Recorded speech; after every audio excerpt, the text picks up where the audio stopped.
i1 Profiler Printer Quality Assurance, or Printer QA, can help you determine whether your printer or digital press is within tolerance of defined print standards. You can also use this tool to validate that the printer is staying in tolerance for proofing or production. Before you use i1 Profiler with your printer or press for the first time, be sure to run any calibration tools that came from the manufacturer, and then use i1 Profiler to create a profile for that printer. To get started, select the Advanced Radio button. From the Workflows tab, select CMYK Printer, then Printer QA. Now choose the control patch set that fits your industry's requirements. For this demo, I'll be using IDEA Alliance ISO 12647-7, the North American specification. Here's the preview. Click the Wedge Layout button down here at the bottom. Select your measurement device and the page size you'll use for output. We'll use the default layout, although you can override them if you want to change the patch size or measurement unit. Now click Save As. A default name and location will appear, but can be changed.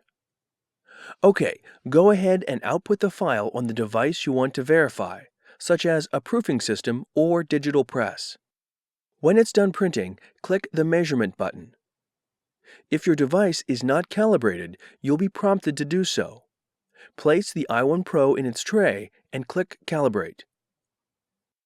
If you're working with an output device that has very coarse dots, such as a grand format printer, you may want to mark Low Resolution Test Chart. Click on the list of printers. If you see the one you used to print the target, select it. If not, click the plus button to add it. The same goes for the paper. If it's not listed, you can add it. OK, all settings are marked and it's time to measure. Using your device, read the target. There, measurement completed successfully. Click on the Reference button and select the print standard you want to match. I'll select Grackle 2006 Coded 1. Let's take a look at the QA report and see how close we actually got to the targeted values for this print standard.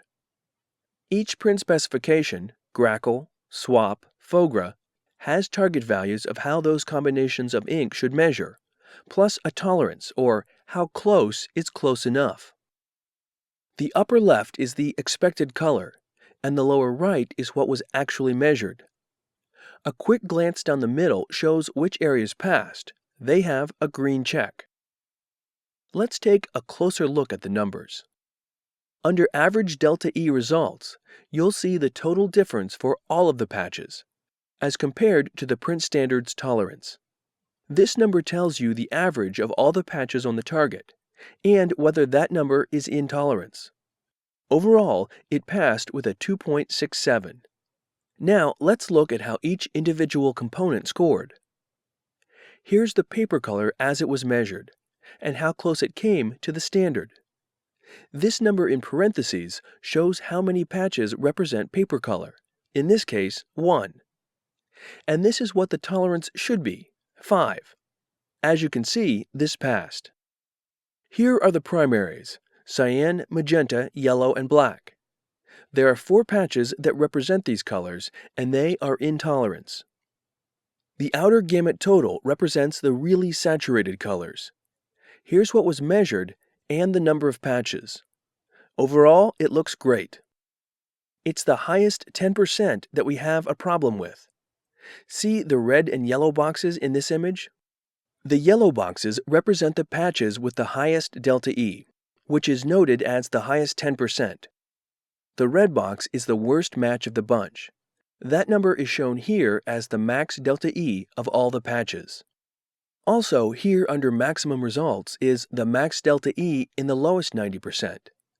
That's looking at the best 90% of our patches. See, it's the same number of patches as the lowest 90%, 49. The highest delta E of the best 90% of the patches is 3.67. The standard deviation section tells how far your measurements are deviating from the expected values. And average delta H shows the hue difference. Click this button to generate a report. Save it wherever you'd like. Here you'll see all of the same information, plus details on each and every patch in the target. You can see the CMYK values that were printed, the lab values that were associated with that target, what was measured, and the delta E between the two. And most importantly, you can see whether the printer validation passed or failed. You can use i1 Profiler Printer QA to ensure your printer, proofer, or digital press is within tolerance of defined print specifications. The benefits will save you time and money.